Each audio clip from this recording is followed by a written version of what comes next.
അപ്പം ആദ്യമേ നമ്മളൊരു കാര്യം പറയാനുള്ളത് ഗംഭീരമായിട്ടുണ്ട് അല്ലേ? ഈ സുംബ ഡാൻസിനെ കുറിച്ചാണ് അനാവശ്യമായിട്ട് മനുഷ്യർ ഓരോന്ന് പറഞ്ഞുകൊണ്ടാക്കിയല്ലേ? അപ്പോൾ എന്തായാലും രണ്ട് വശം ഉണ്ടാവില്ല, അപ്പോൾ നമ്മൾ പോസിറ്റീവായിട്ട് പോകാന്നുള്ളതാണ്. റൈറ്റ്. അപ്പോൾ എന്തായാലും നമ്മുടെ ഇനിഷ്യേറ്റീവിൽ നിന്ന് തുടക്കം കുറിക്കുകയാണ്. ബേപ്പൂർ MLA-യും കേരള പോലീസും കടലുണ്ടി ഗ്രാമപഞ്ചായത്തും റിപ്പോർട്ടർ TV-യും ഇവിടുത്തെ പൗരസമൂഹവും റെസിഡൻസ് അസോസിയേഷനും ഒരുമിച്ച് നിന്നാണ് ഈ ഇനിഷ്യേറ്റീവിന് തുടക്കം കുറിക്കുന്നത്. ഗംഭീരമായ തുടക്കമാണ്. ചെസ് ബോർഡുകളെല്ലാം തയ്യാറാണ്. ആദ്യം ചോദിക്കട്ടെ, മുഹമ്മദ് റിയാസ് ചെസ് കളിക്കുമല്ലോ? വിശ്വനാഥ് ആനന്ദുമായിട്ട് കളിച്ചിട്ടുണ്ടെന്ന് കേട്ടു. സംഭവം തള്ളാണോ ഒറിജിനലാണോ?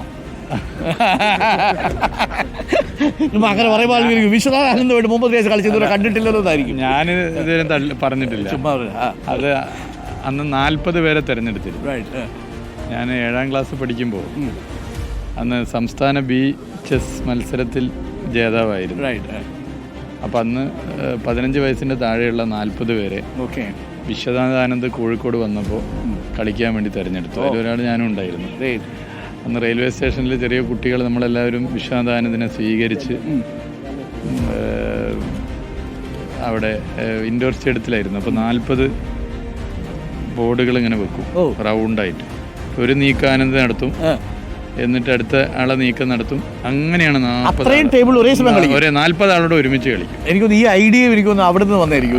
അപ്പോൾ അന്ന് എൻ്റെ കൂടെയുള്ള ക്ലിൻറ്റൺ P. നെറ്റോ ഉണ്ട്, എൻ്റെ അടുത്ത സുഹൃത്താണ്, എൻ്റെ സ്കൂളിൽ തന്നെയാണ്. ക്ലിൻറ്റൺ തോൽപ്പിച്ചു വിശ്വനാഥ്. 40-ൽ ഒരാളോട് തോറ്റു, 39 പേരോടും 39 ആളോടും ചോദിച്ചു. അതൊന്ന് വലിയൊരു വാർത്തയായിരുന്നു.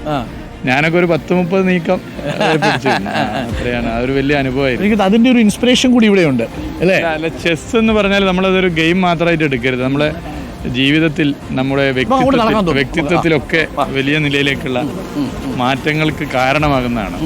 ഒന്ന്, സമചിത്തതയോടുകൂടി നമുക്ക് നിലകൊള്ളാൻ പറ്റും, ദൂരക്കാഴ്ച ഉണ്ടാകും, പിന്നെ നമുക്ക് കർക്കശമായ നിലപാടുകൾ, ഇപ്പോൾ ചില കാര്യങ്ങളിലൊരു കൃത്യത, ഇതൊക്കെ വരുത്താൻ പറ്റും. നമ്മൾ ഒരുപാട് സ്പോർട്സ്മാൻമാരെ കണ്ടിട്ടുണ്ട്, പക്ഷേ ഒരു ചെസ് പ്ലെയർ ഒരു ഡ്രഗ് അഡിക്റ്റ് ആവുന്നത് നമ്മൾ എവിടെയും കേട്ടിട്ടില്ല. വേൾഡിൽ നിങ്ങൾ എടുത്തു, ഇപ്പോൾ ഫുട്ബോൾ ആയാലും ക്രിക്കറ്റ് ആയാലും ഒക്കെ ഉണ്ട്. എല്ലാ സ്പോർട്സും ഇതിന് വേണ്ടതാണ്. പക്ഷേ ഒരു ചെസ് പ്ലെയർ ഡ്രഗ് അഡിക്റ്റ് ആവുന്ന വാർത്ത നമ്മൾ ഇന്ന് വരെ കേട്ടിട്ടില്ല. ഇപ്പൊ നാളെ ഉണ്ടോ എന്ന് എനിക്കറിയില്ല, ഇന്ന് വരെ കേട്ടിട്ടില്ല. അപ്പൊ ചെസ് അതിനൊരു പ്രിവെൻഷനാണ്. അതായത് കുട്ടികളിൽ തന്നെ ചെസ് പഠിപ്പിച്ചു കഴിഞ്ഞാൽ അത് അവർക്ക് ഒരു പ്രതിരോധ ശേഷിയും ഒരു നിലപാടെടുക്കാനും ഇങ്ങനെ ആടിപ്പോവില്ല, മനസ്സാടിപ്പോവാതെ നിലകൊള്ളാനൊക്കെ സാധ്യമാകുന്നതാണ് ചെസ്.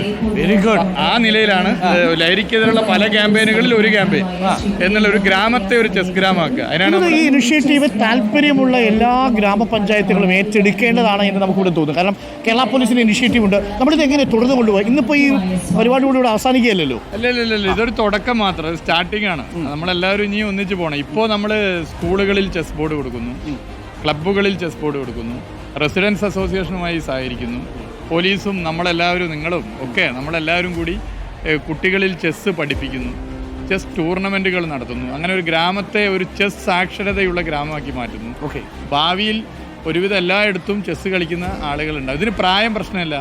ഇതിന് ഏത് പ്രായത്തിലുള്ളവർക്കും ചെസ്സ് പഠിക്കാം, ചെസ്സ് കളിക്കാം. ഇനി രോഗികളായിട്ടുള്ളവർ, അവർ കിടപ്പ് രോഗികൾ, അവർക്ക് ചെസ്സ് കളിക്കാൻ. കേരളത്തിലെ എല്ലാ ഗ്രാമപഞ്ചായത്തുകളിലും താല്പര്യമുള്ള ഗ്രാമപഞ്ചായത്തുകളിലെ താല്പര്യമുള്ള വായനശാലകൾക്ക് റിപ്പോർട്ടർ TV-യെ തന്നെ സമീപിക്കാവുന്നതാണ്. നമ്മൾ തന്നെ അതിൽ നിന്നുള്ള ഒരു വിഹിതം കണ്ടെത്തി എല്ലാ ഗ്രാമപഞ്ചായത്തുകൾക്കും ചെസ് ബോർഡ് ഞങ്ങളും കൊടുക്കാൻ തയ്യാറാണ്. അതായത് നമ്മൾ ഈ ഇനിഷ്യേറ്റീവിനോടൊപ്പം റിപ്പോർട്ടർ TV-യും കേരള പോലീസും ഒപ്പം ബേപ്പൂർ MLA, കാര്യം ബേപ്പൂർ MLA-ക്ക് കേരളത്തിലെ എല്ലാ പഞ്ചായത്തിലും കൊടുക്കാൻ പറ്റില്ലല്ലോ. അപ്പോൾ അതിന് സ്വാഭാവികമായിട്ട് നമ്മൾ CSR എടുക്കും, മറ്റുള്ള ആളുകളുടെ സഹകരണം തേടും. ഓരോ പഞ്ചായത്തുകളിലേക്കും നമുക്ക് ഇത് എത്തിക്കാൻ പറ്റണം. സ്കൂളുകളിലേക്കും റെസിഡൻസ് അസോസിയേഷനിലേക്ക് എത്താൻ പറ്റും. സ്കൂളുകളിൽ എത്തിയാലുള്ളൊരു ഗുണം ഞാൻ പറഞ്ഞു. അപ്പോൾ ഞാൻ പഠിച്ച സ്കൂളിൽ ഞങ്ങൾ ചെസ്സ് കളിക്കാൻ പുറത്ത് പോയി കളിക്കാറുണ്ട്. അപ്പോൾ അന്നൊക്കെ ഞങ്ങൾ ആലോചിച്ചിട്ടുണ്ട്, സ്കൂളിലൊരു ചെസ് റൂം ഉണ്ടായിരുന്നെങ്കിൽ എന്ന് ആലോചിച്ചിരുന്നു. ചെറുപ്പത്തിൽ ഞാനിത് 1ാം ക്ലാസ്സിലെ അടുത്ത വീട്ടിലെ കുട്ടികളുടെ കൂടെ കളിച്ച് പഠിച്ചാണ്. 1, 2ാം ക്ലാസ്സൊക്കെ ആയപ്പോൾ നമുക്ക് ഈ ഇതിൻ്റെ മറ്റേ ഓരോ നീക്കങ്ങളുടെ ഇതൊക്കെ എഴുതി അങ്ങനെയുള്ള പഠനമല്ല, പ്രൊഫഷണലല്ലായിരുന്നു നമ്മളല്ലാതെ. ഇപ്പോഴും പ്രൊഫഷണലൊന്നുമല്ല, നമ്മളിങ്ങനെ കളിക്കും. അപ്പോൾ ഞാനിപ്പോൾ കോവിഡിന് ശേഷം ഞാൻ കണ്ടൊരു കാര്യം, കോവിഡിന് ശേഷം പൊതുവേ അറ്റൻഷൻ ഡെഫിസിറ്റ് എന്നുള്ളൊരു പ്രശ്നം വരുന്നു.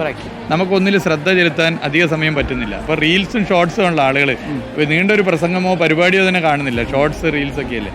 അപ്പോൾ അറ്റൻഷൻ ഡെഫിസിറ്റ് പോലുള്ള പ്രശ്നം വരുന്നു.